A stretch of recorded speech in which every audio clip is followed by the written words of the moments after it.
Hey, I'm Jim Search, and welcome to Understanding Upstate, the podcast dedicated to exploring what makes upstate New York such a unique place. Each week, my co-host Rob Adler and I dive into a new upstate topic to better understand what's up upstate. And this week, we are taking a stroll through the Binghamton institution known as Ross Park Zoo. Woo! My God. Yeah, this is going to be one for the books, guys. Yeah. And gals. I'm really excited for this one. This is our second zoo episode. Would you believe it, Jim? Our second zoo episode. Pretty great. I believe it. Yeah. I believe it. And that one, man, I think we got to do more zoos because I spent some time in the stacks, the newspaper stacks, that is, for both of these, and you always find the wildest shit. And I think the last episode ended with Mark Echo saving some rhinos. And this one will not disappoint. This one, I've got some good stuff. We've both got some good stuff for our Speedy Freaks and Rattlesnake Pete's today. And this is stuff that, like, you can't find, right? We are, I would say, cutting edge journalists, right? We are really breaking the info that a lot of people don't have. It's true. I think it's safe to say I read this morning every single newspaper article ever published about Ross Park Zoo. So I've really cultivated some great information for our listeners today. And, I have some real life lived experience. Yeah. I have been to this zoo. I've been to the Ross Park Zoo, man. As a young Jim Jam, I have visited this on a field trip. Okay. I've been to the Discovery Center, Ooh. which located next door to the Ross Park Zoo. Okay. So suffice to say, I've lived this. Amazing. To the fullest. Well, if our listeners want to help us out to the fullest, they can rate and review the show. They can also subscribe and share an episode with a friend. If you happen to rate the show 5 stars and give us write a few kind words, write us a positive review, you can also throw in your favorite upstate New York zoo, because Lord knows there are 1,000 other ones we haven't talked about yet. So guys, let us know your favorite zoo, and we will uncover many a thing about it on a future episode. So do those things and help us out. Jim, should we get into this zoo? Should we? Oh yeah. Let's buy a ticket. There we go. And let's go in. Let's do it. Let's enter the Ross Park Zoo.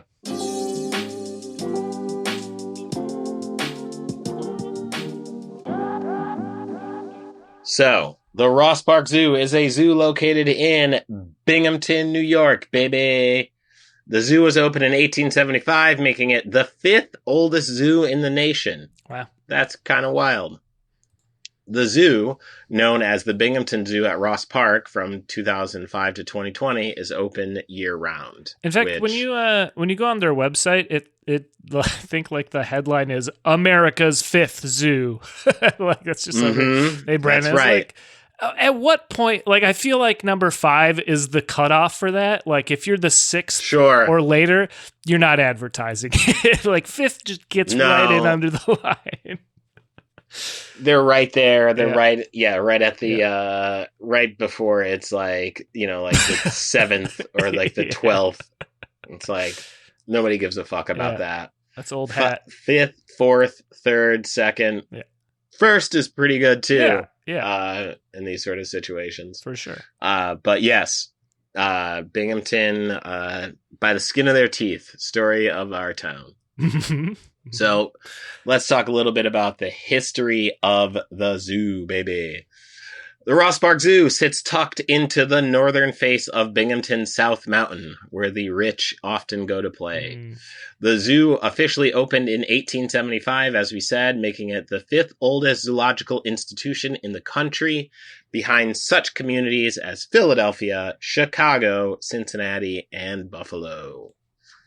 The 90 acres of land were donated by Erastus Ross, a wealthy businessman whose only instructions were to build a park that all the community could enjoy. All right. Very vague. Yeah. Go with that what you will. Do with that what you'd like. The first electric run trolleys in Binghamton were in 1887, and a line running up Park Avenue by way of the old Washington Bridge created easy access to the park. I assume there's no remnants of that trolley line left. Is there anything? Can you go see a trolley car or anything in Binghamton? There isn't a trolley car, but I want to say that those tracks. Are somewhere to be found along that. Any Binghamtonians out there who want to ring off and let us know about this trolley, please email us at understandingupstate@gmail.com. As much as I love a canal, I also love a trolley. So might have to do a trolley episode in the future. We'll see. A roller coaster, swings, and variety of other amusements helped Ross Park to flourish into a busy and popular recreational area. The stone pillars were erected in 1896 and welcomed visitors as they arrived by carriage or trolley. In 1919, Ross Park saw the arrival of a bear exhibit and the park's carousel. Other features of the park included roller coasters, swings, a miniature train, and carousel. Band concerts were a frequent summer event. I wonder if the miniature train at Binghamton was like the first zoo to have it. Like, that's such a zoo thing. I feel like all zoos of a certain size, like your mid to smaller zoo, they're going to have a miniature train. Like, they all fucking have that as a feature. Right. I mean, is Binghamton the pioneers? I'm going to say yeah. Yeah. I might be a little biased, but no, I feel like they're innovators. I think so. You know what I mean? Well, increased use of automobiles led to people easily traveling outside the city for recreation. This, plus the 2 world wars and the Great Depression, led to the decline of the park. Eventually, the USDA was threatening to close the park because of substandard exhibits. How dare you? In 1966, concerned citizens formed the Southern Tier Zoological Society in an attempt to upgrade the facilities, and for the first time in 1972, an appropriation for zoo maintenance appeared in the city of Binghamton's budget. Those are 2 very interesting years that are going to tie in, I believe, directly to what we talk about a little bit later. There's some reasons why people were concerned in 1962. Sure.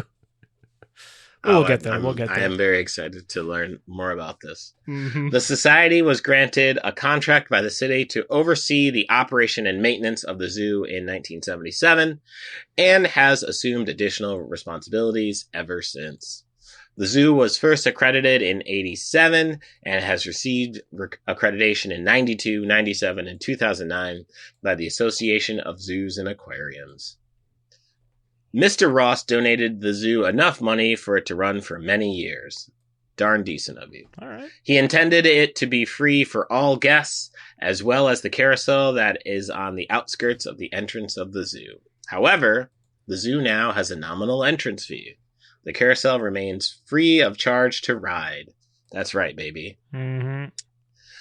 In 2005, the zoo lost its accreditation. Oh no. With the Association of Zoos and Aquariums, quote, due to turmoil in its previous leadership and finances. What is going on up on South Mountain? But we're going to find out soon. Accreditation was successfully regained in 2009, but lost again into 2014. Rough. Man, we are on a roller coaster and not the kind at the park. Under the Southern Tier Zoological Society, Ross Park has undergone tremendous changes. What was once asphalt, concrete, and steel bars is now winding wooden paths with naturalistic exhibits housing over 100 different species.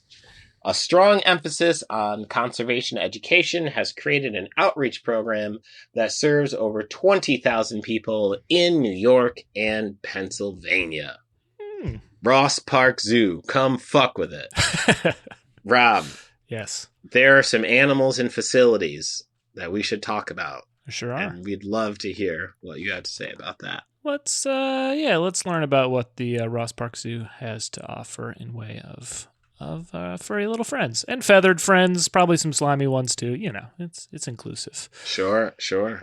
All right, so the zoo currently contains a growing number of animal exhibits, including red pandas, red wolves, a snow leopard, lemurs, an aviary, penguins, Pallas's cats, howler monkeys, binturongs, also known as bear cats, of course, the mascot of nearby Binghamton University, and many other animals. It is set in a lushly wooded environment. The zoo also contains, outside the entrance of the zoo, a pavilion with areas for barbecuing, a small park, and restrooms. The Lion's Den has been freshly renovated and is being used for educational programs with seating, quote, behind bars. The zoo is also zoo is also a neighbor to the Discovery Center, which is a hands-on children's museum. Oh, cool. That's right, baby. There you go. Animals here include, we got under the mammal category, alpine goats, the Amur leopard, American red wolf, Arctic foxes, black and white ruffed lemurs, black howler monkeys, Flemish giant rabbit, Jeffrey's marmoset, that's a fun name, Pallas's cat, prehensile-tailed porcupines, pygmy goats, red pandas, a sand cat, Shetland sheep, snow leopard, and two-toed sloth. It's actually a kind of very similar lineup to the Prospect Park Zoo. A lot of some sand cats, some red pandas, I think. Medium to small animals. As for birds, we got African penguins, barred owl, black vultures, chickens, of course. Why not? A cinereous vulture, green araucary peafowl, and a snowy owl. All right. And everything else, we got an African spurred tortoise, green tree pythons, Mali uromastyx, a curly hair tarantula, red-footed tortoise, and yellow-footed tortoises as well. It sounds like they got tarantulas that had a perm. Who knew? Yeah, sure. Curly-haired tarantulas. I learn something every day, Jim. It's looking stylish. Yeah, yeah, looking good. All right. Endangered species. We mentioned, I think, all these already, but again, they do have some endangered ones, them being the African penguins, the American red wolf, the Amur leopards, black and white ruffed lemurs, red pandas, and snow leopards. But, Jim, there's been some notable events held that have occurred here at Ross Park Zoo. What are noteworthy? Which of these are noteworthy? Let's get into it. Sure. Oh, all of it. Mm-hmm. Every last bit. The zoo also holds many annual events and activities. These events include courtship tales, egg extravaganza, zoo brew and wine too. I'm sure a lot of moms and dads getting real torn up at the zoo brew and wine too. I know what town it is. You know the vibes. Ice cream safari, feast with the beasts, Halloween at the zoo, and the classic Boo at the Zoo. Always. Every zoo in the history of zoodom, Boo at the Zoo.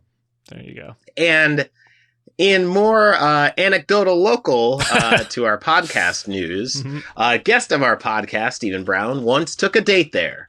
He took a lot of mushrooms and then shit his pants. As he described, I made him... Jesus. It's so funny to say this out loud.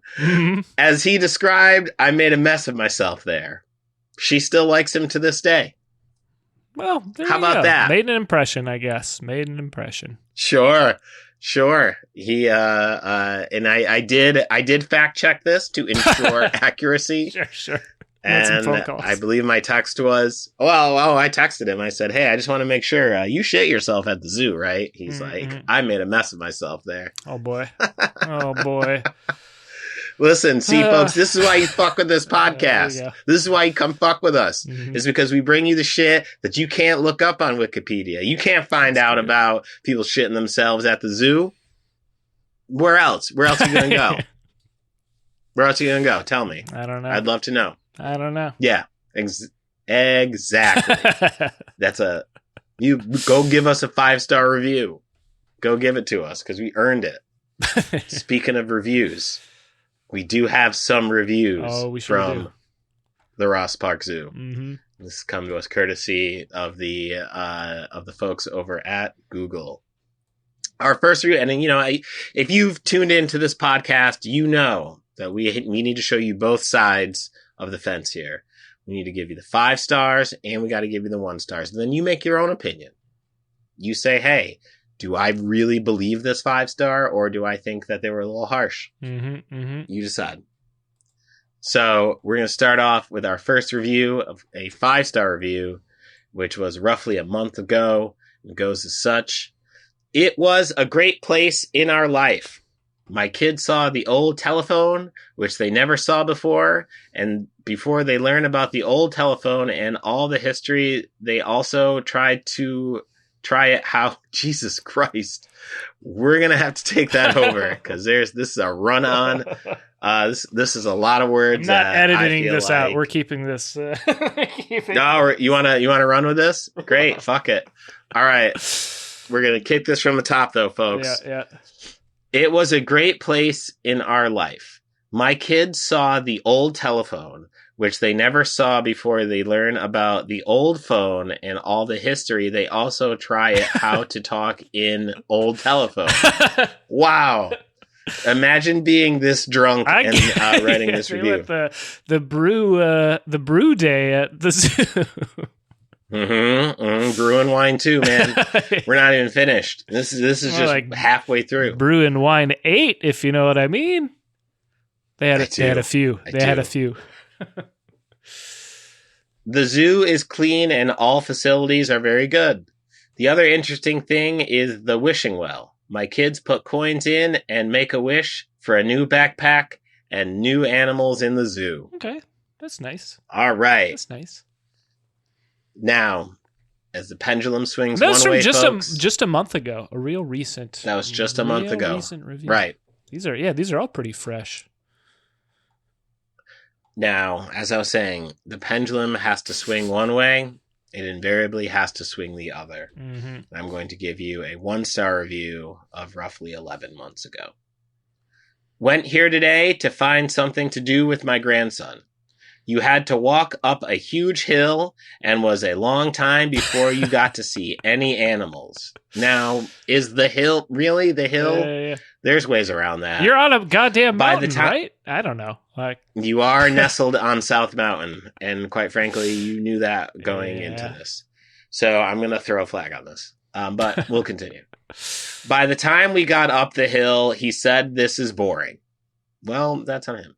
The cages were empty mostly. We saw a couple of monkeys, a peafowl, and some owls.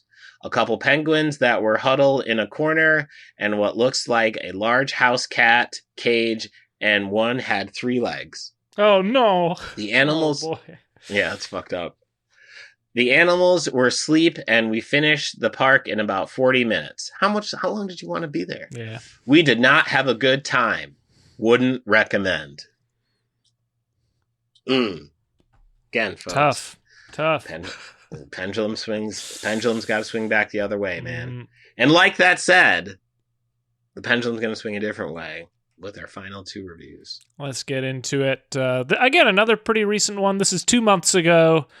And let's get into it. 5 stars here. Hands down, the best zoo experience we've ever had. We drove all the way from Toronto just to see the Palace's cats. My girlfriend's absolute favorite. When we told the staff about our trip, they went above and beyond. They printed out a full fact sheet on the animal and even surprised us with a hand-painted artwork as a gift. Truly thoughtful and unforgettable. Who's painting this artwork? It's kind of right. I would say Palace's cats in the, I don't know, probably the last 5 years have exploded in popularity on social media. Like, I've never been aware of them until I think during the pandemic, we got a lot of Palace's cat content. At least I did. It's like they kind of look like frumpy house cats who like to put their, I'm looking at it. They put their little paws on their tail because their paws get cold. Yeah, they kind of have like a Cheshire cat face to them a little bit, but a very floofy. Yeah, they're great. I want to see the Palace's cats at Ross Park Zoo. Hey, give me some of this hand-painted artwork. What the hell's going on? Sure.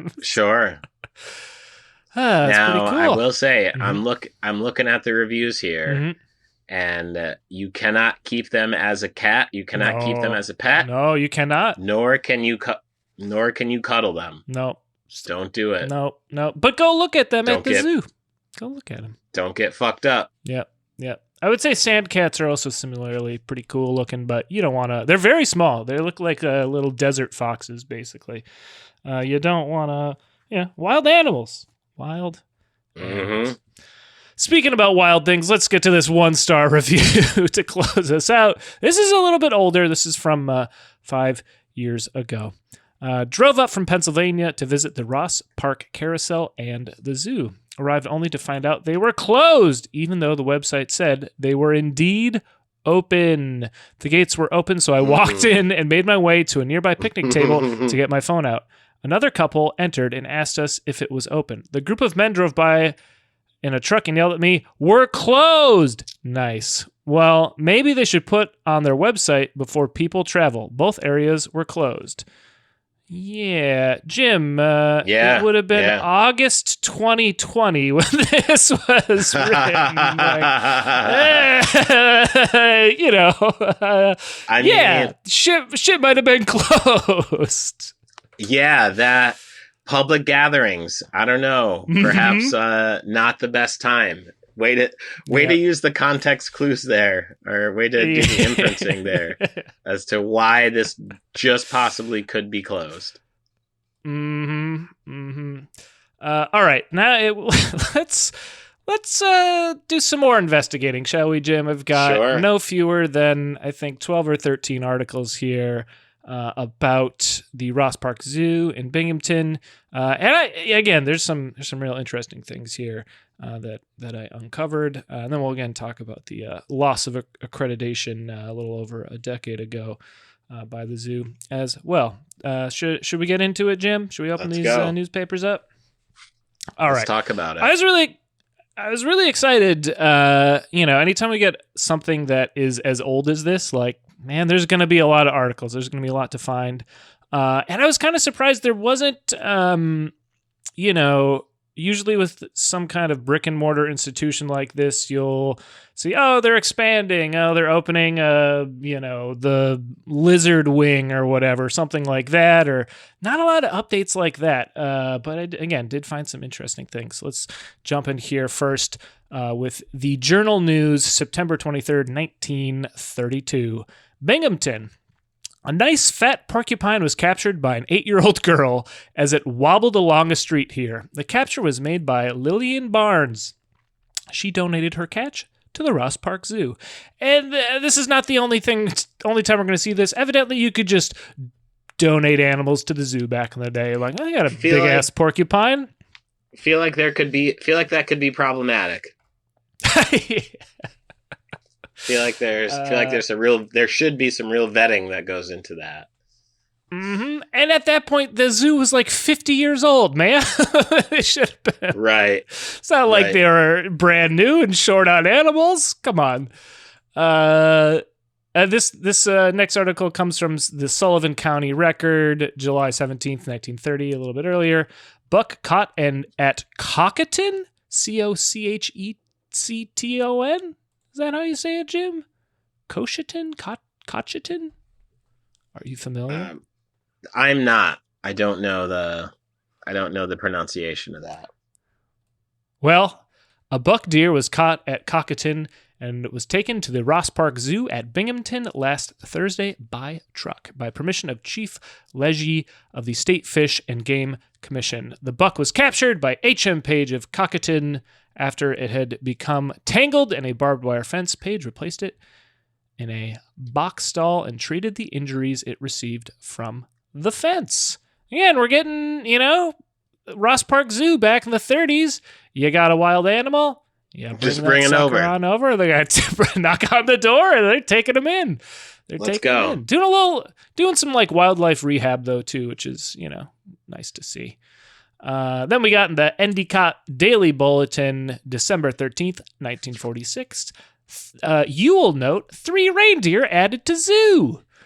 In case Santa's reindeer gets tired while the gracious old saint is passing through the Triple Cities, he'll find 3 black fallow deer well suited to pulling his sleigh at Ross Park Zoo, Binghamton. The deer joined the rest of the zoo animals yesterday, along with a pair of South American Guineo llamas and a pair of Spanish donkeys. A reception for the new animals was staged by the Binghamton Parks Commissioner N. Marks Bump, Mayor Walker B. Laundrie, and the Binghamton City Council's Parks Committee.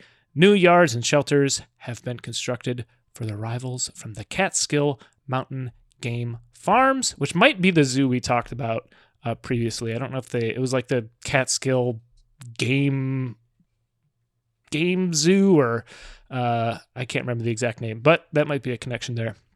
Mr. Bump has requested the new animals be given a few days in which to become accustomed to their new home before visitors call. That's nice, and some deer for Christmas time. That's great. Yeah. All right, now we're pushing forward another decade. We got the Daily Bulletin, June 7th, 1955. Binghamton's Ross Park Zoo is a wonderful place to visit because either everyone's already been there or they haven't discovered it yet, so that it is seldom crowded. No one goes there, so it's great. Yeah. Colors it's empty. Just pull up. Yeah. Callers are mostly parents out to back up the reading of zoo books for youngsters with the genuine articles. There's a baboon there who catches peanuts with hands surer than those of Johnny Logan. This fellow never misses. This might be why they later lost their accreditation. They have a fucking baboon that you can throw peanuts to. Again, seems a touch problematic. Yeah. Don't worry, Jim. We're getting to much more problematic things now. Let's go to 1962. This is the Wellsville Daily Reporter, January 6th. No place like home, thinks Timba, a lion. Binghamton, New York. Apparently, Timba the lion believes there's no place like home. The 400-pound, 12-year-old male animal prowled about the office of the Ross Park Zoo Thursday night after a door between the office and Timba's cage had been left open by an attendant. Again, this is the same year that there's the Southern Tier Zoological Society established, I believe. After clearing some clothes after chewing some clothes in a broom and breaking a window with his paw, the lion wandered back to his cage. The attendant, Michael J. Bolensky, 48, of Binghamton, was charged with failure to exercise due care in safeguarding the public from attack by a wild animal. So how about that? That is... Yeah. But then let's go to a little bit later that same year, July 29th of 1962. This comes from the New York Times. Zoo recaptures bear cub. Binghamton, New York, July 28th. Annie, a bear cub, was recaptured today after 2 days in a tree. Annie, 10 months old, escaped Thursday from her cage in the city's Ross Park Zoo. It doesn't end there, though, Jim. It doesn't end there, though. The little shy of a year later, Timba makes it back into the headlines. This is Wednesday, May 22nd, 1963. 2 lions kill zoo attendant as he brings them food. Binghamton, New York, May 21st. A 45-year-old attendant at Ross Park Zoo here was mauled and chewed to death by 2 lions that had refused food he brought to them. The victim was Guy Carey. Both animals were standing over Mr. Carey when a second attendant reported for duty at 5 a.m. The police said Mr. Carey had died sometime after midnight and before he was found. Timba, a male lion, who we just heard about 20 years old, had to be shot. Tina, a female, will probably have to be destroyed, the police said, because she might become real vicious. Normally, zoo officials said the lions are prodded into small compartments in the main cage while caretakers clean the cage or lay out food. Yeah, I wonder why they fucking got upset. A park official said Mr. Curry had apparently laid out the food and began cleaning the cage when the lions attacked him. He suffered massive wounds of the left hip, left arm, and left thigh. Yeah, so that's, Jesus. you know, it doesn't sound like the conditions were real great in that, like, pretty lax safety procedures. Right. I think the guy that got fired in, 1962 for leaving the cage open, like, dodged a bullet and would have been the guy that died later, the next year. Like, Jesus. I wonder what the interview process is. It's just like, hey, listen, man, do you give a fuck? No? Yeah. Come on in. Come on in. in. We got a position for you. Let's fucking go. Mm-hmm. I got another headline about this from the Niagara Falls Gazette. Lions kill zoo attendant. The body of an attendant mangled by 2 lions was found today in a cage at Ross Park Zoo. Police had to shoot 1 lion. Police said the lions apparently had killed the attendant, Guy E. Carey, 43, although there was a possibility he suffered a fatal stroke. I don't think that was the... Yeah, I thought I was going to say it's a possibility that the lions killed the attendee over a debt, over a gambling debt. Yep. There you go. All right, things again still not looking up here in 1969. This is from the Adirondack Daily Enterprise, April 9th. Bear enjoys tree a while. If bears could talk, someone might ask a big black one at Binghamton's Ross Park Zoo whether today's adventure was worth the effort. Up he climbed atop the bear house in his cage. Out went a paw to grasp an iron bar. Over the bars he swung his husky body. Down the bars he went across 200 yards to a tree, which he promptly climbed. And there he remained 30 feet in the air while humans tried for an hour to get him down. Broome County Dog Warden B.W. Gilbert finally coaxed him down from his perch after hitting him with a tranquilizer pellet fired from a rifle. Real coaxing of the bear there. So things are, pretty fast and loose here at Ross Park Zoo in the 60s. Mm-hmm. It's not looking so great. They had 2 bear escapes. They had a lion escape and then a lion mauling all within like a decade. Let's see here. I got a couple more headlines. This is a little happier note. This is 1992 from the Adirondack Daily Enterprise, March 25th. Spill survivor moves to New York. Binghamton, New York. 3 years after a grounded tanker coated Alaska's Prince William Sound with oil, one of the spill survivors is building a new home in Binghamton. Great. The Exxon Valdez, I can never remember which it is. Valdez, loaded with nearly 11 million gallons of crude oil, ran aground in the Gulf of Alaska on March 24th, 1989. Shortly afterward, a bald eagle, now living in Binghamton's Ross Park Zoo, was found feeding on the oil-soaked carcasses of sea otters. Rescuers named her Valdessa in honor of the tanker. That's fucked up. Don't name the eagle yeah, right? That's don't wild, do that. man. Name her Alaska or something. Jesus, what are we doing? The eagle suffered internal damage from eating oil, said Elsa Zembeck, the zoo's development director. She also cut her right thigh and damaged her wings. But she's in Binghamton now, Jim. Sure. And, things are on the up and up, as they. It's a city of opportunity. That's right. Mm-hmm. That's right. Mm-hmm. That's right. I've got. I uncovered. We just got 2 more articles here. These are some of the longer ones. This one comes from the Colonial News, which is the old newspaper for Harper College, which is what Binghamton University used to be called. It was called that for maybe 5 or 6 years. Initially, when it became part of the SUNY system. The Colonial makes sense, as their mascot was the Colonials and had changed for obvious reasons. Okay, there you go. Mm-hmm. Yeah. Mm-hmm. All right. Well, let's. This is just a bizarre slice of life from 1954 of a college student. This is in the Since You Ask column.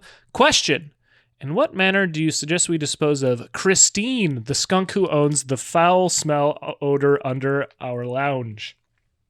And this is like a proto Facebook page, basically, in form of a newspaper article. Diane Goundry, Binghamton.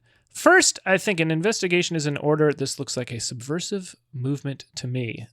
Then drown the thing in Airwick juice, Chanel No. 5, or cafeteria coffee, depending on financial status of the college and the skunk's preference. Zets. Everything ends with Zets. I don't know what everyone's sign off is Zets. Zets. I don't know, man. How old is this? 1954. Jim, can you do some quick research as I read some more of this correspondence? Let's see. Joseph Chaplin, student originally from the Bronx. I'm glad you asked that question. It clears up a point. I thought that smell was coming from the lab. As for solution, 1, make a certain individual take a bath. 2, have everyone walk with his arms down, at least those who don't use deodorant. And last, kill the skunk and have a stink-in party. Zets. William Haver, Binghamton. We should borrow a male skunk from the Ross Park Zoo and give her a dose of her own perfume. One good smell deserves another. Zets!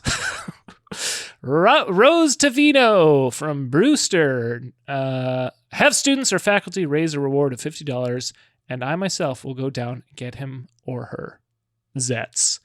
Maureen Galvin, Binghamton. Seeing that Rose is so willing, I suggest that we appoint her chairman of a committee onward to go down and get Chris, reward or not.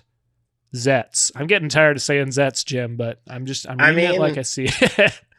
I feel like we know it's going to end with it. Read it. Mm-hmm. I mean, no, I do. I've come this far. If you're committed to it, just know that you have an option not to. Know that that's always on the table. All right, this is Tony Vetrano from Endicott. Call out the mafia. Call in the Marines. Call John Daly. I've smelled Chris for 3 years, and I'm getting sick of it. What is this college coming to anyway? I think my student activity fees cover the cost of exterminators. If something isn't done soon, I'll see to it that Senator Joe and his investigators know the reason why. Zets. Roberts, Endicott. My suggestion, correct. Or Al Roberts from Endicott. My suggestion would be to let nature take its course. Nature presents 3 alternative possibilities. 1, now that spring is here, Chris may go to live with some other little furry friends. 2, Chris, who I know has been there 3 years, may die of old age. 3, some furry friend may come to live with Chris, and they may have a furry little family.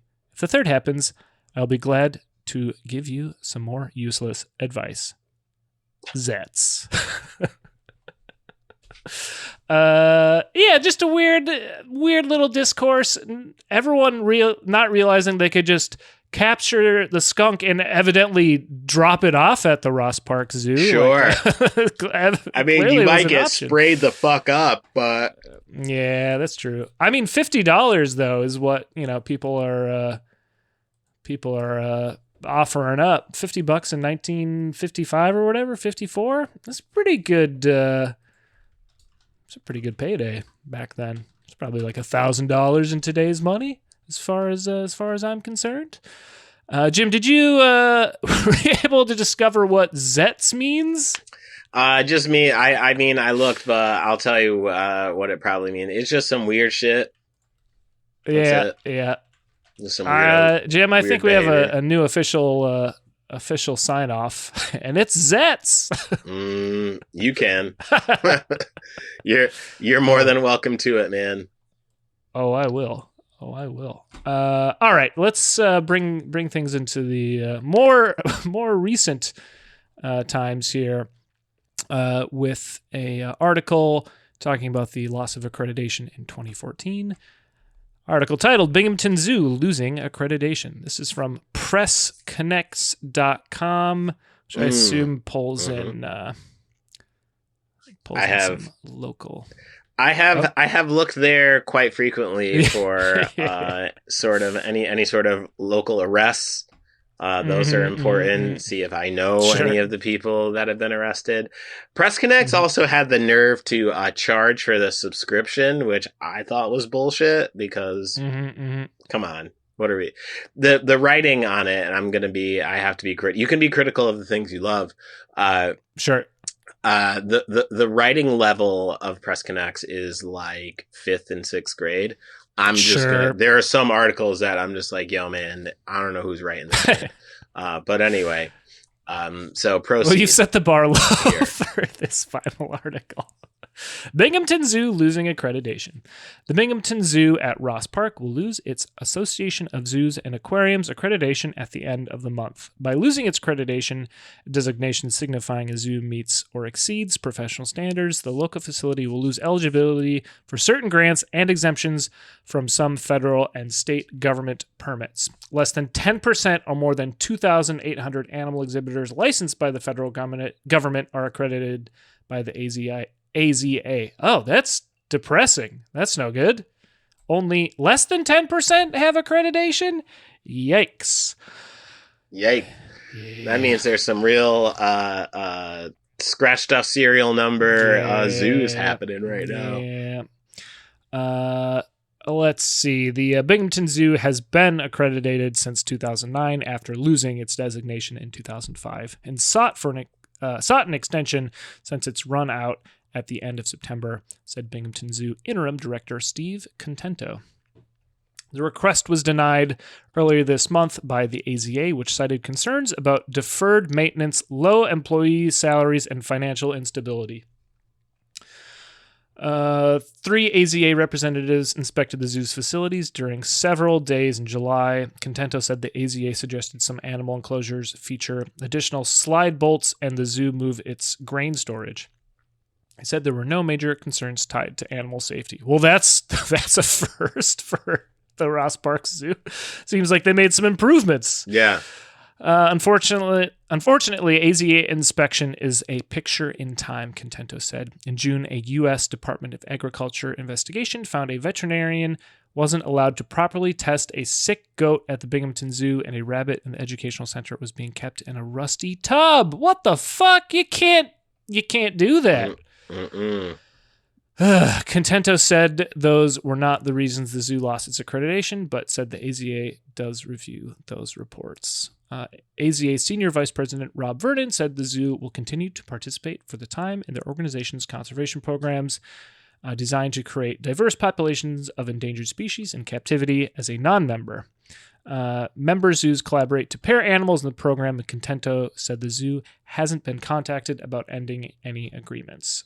17 species at the Binghamton Zoo are connected to the AZA conservation program, including Amur tigers, snow leopards, and red wolves. Let's see. The zoo received its 2 snow leopards, Kushar and Ace, in May through the AZA program. Kushar, a 1-year-old male, came from the Cape May County Zoo in New Jersey, and Ace, a 1-year-old female, came from Zoo Boise in Idaho. 3 red wolves arrived in January. A 12-year-old female named Moma and her 7-year-old daughter Piglet and Miku.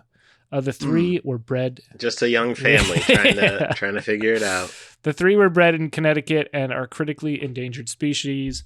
Only 175 red wolves remain in the United States. This is the first time I've heard of red wolves. So wow, that's. I hope their numbers are a little bit better. Hope we're on the up. Yeah. 2 Amur tiger sisters, Turney and Kusaka, moved to the Binghamton Zoo in 2012. The 7-year-old tigers came from Zoo Montana after it lost its AZA accreditation in 2012. Oh, God.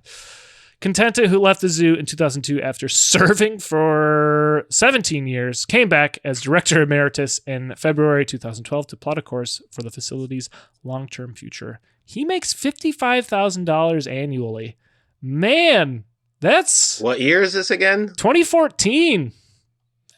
Jesus. For the, what is his official title? Zoo director. Zoo director's making $55,000. So what the hell is anyone else making? Jesus. Right. $3. Prior to Contento coming back, Sheila Green served as the zoo's executive director for less than 2 years before leaving the facility in August 2011. A personal issue was cited at the time. Before Green, Mike Janis took over in January 2006 and helped the zoo regain its accreditation from the AZA in 2009, which it had lost in 2005 due to turmoil over previous leadership and finances.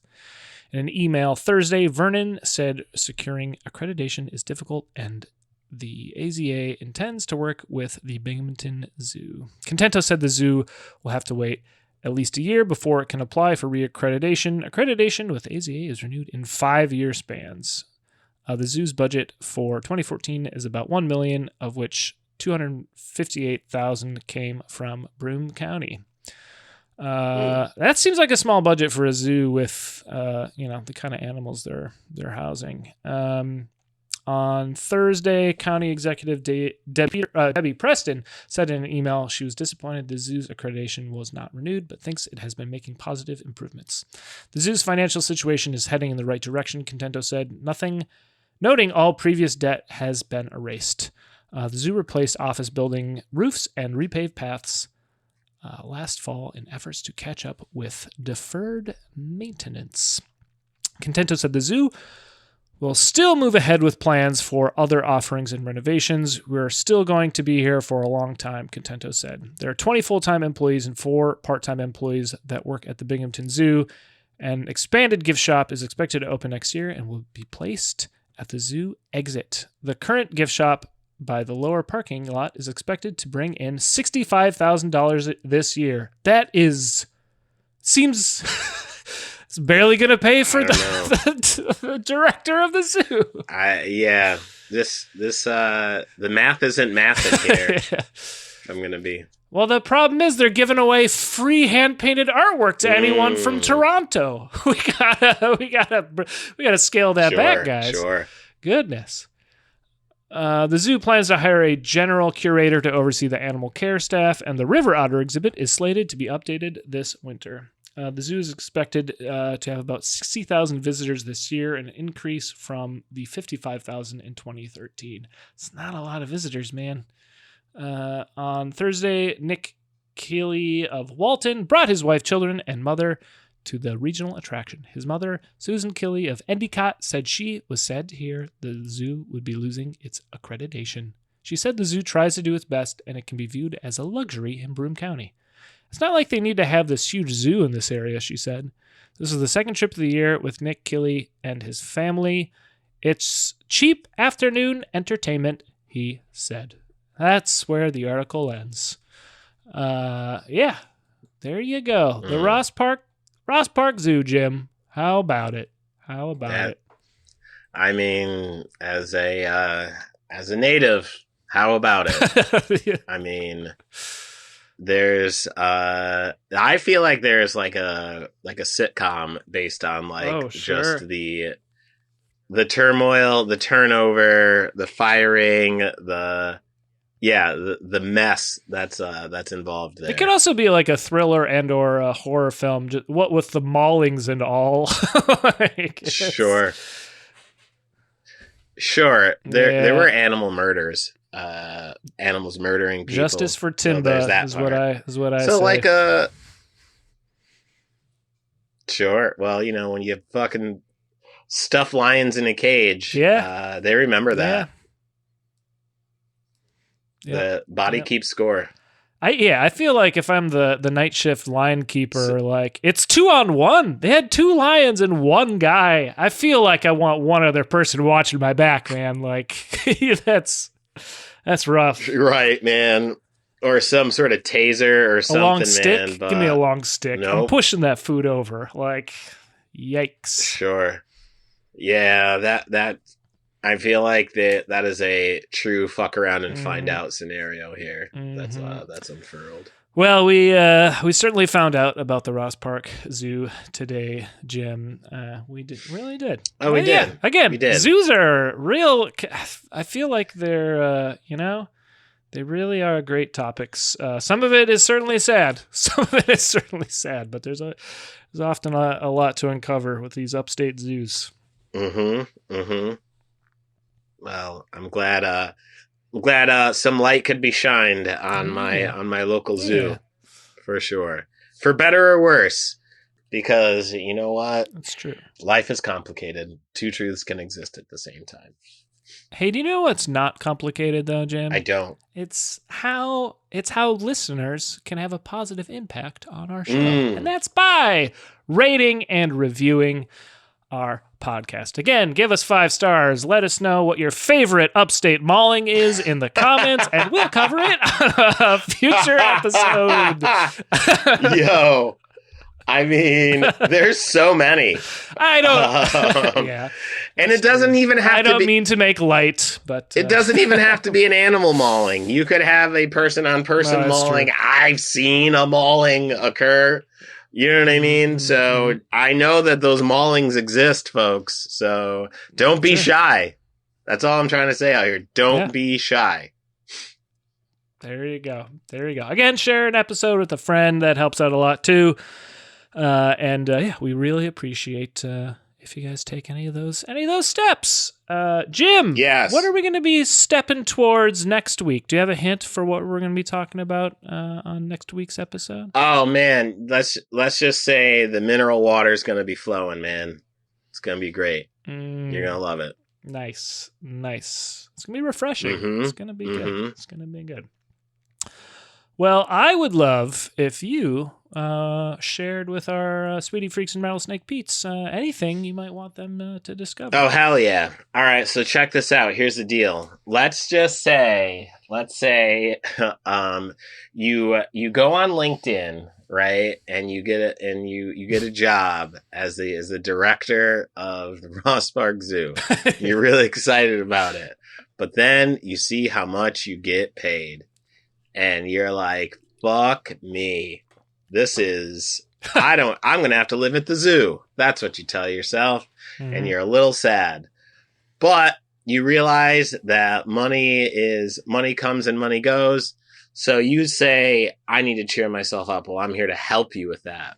This is what you do is you go buy my album, Upstate Understandings. Jimsearch.bandcamp.com is the place to get it. It is on all digital streaming platforms, but if you want a physical copy, please, by all means, go pick that up. Jokes by me, production by Rob. What more do you want from an album? And quite honestly, if you enjoyed this episode, then you'll enjoy this album because I kick a whole lot of Binghamton shit on that. And if you fucked with this, you'll fuck with the album. So go get it. JimSearchComedy.com is another place to go see all the stuff I do. I tell jokes sometimes. So come fuck with those. And I do that in places. So come out to a show if you're in New York City. Or I'm sometimes up in Binghamton as well. So go fuck with it. Rob, they bought a copy of the album.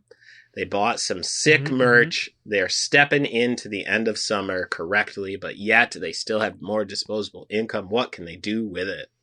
Let's just say you're one of the many bears that have escaped from the Ross Park Zoo, and you find yourself up a tree with nothing to do while a animal control takes pot shots at you from a secure area and with a rifle. Sure. You're gonna throw on my album called New York Sticky, available at brooklynfrequency.bandcamp.com. Look, while you're out on the lam, I've said it before on different episodes, whether you're an escapee in upstate New York from a prison or from a zoo, there's no finer thing to listen to than New York Sticky. So throw it on. It's a pretty great little instrumental album, and you know what? It's going to make your time out free in a tree pretty great experience. So go check that out. Also check out, like Jim mentioned, his album, of course, but also our documentary that is behind the scenes look at the making of that album and features a lot of Binghamton. Sadly, we didn't make it to the Ross Park Zoo as we were filming, but hey, you know what? You're going to get a lot of other great parts of Binghamton in that documentary. Link in the description for all the things we just mentioned.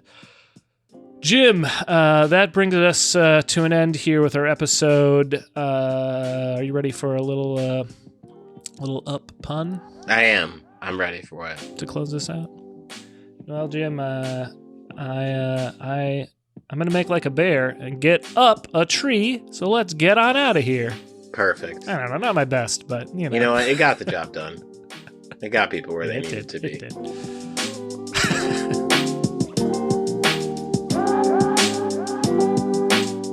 Understanding Upstate is a podcast hosted by Jim Search and Rob Adler, edited by Rob Adler, and music from Regal Monk.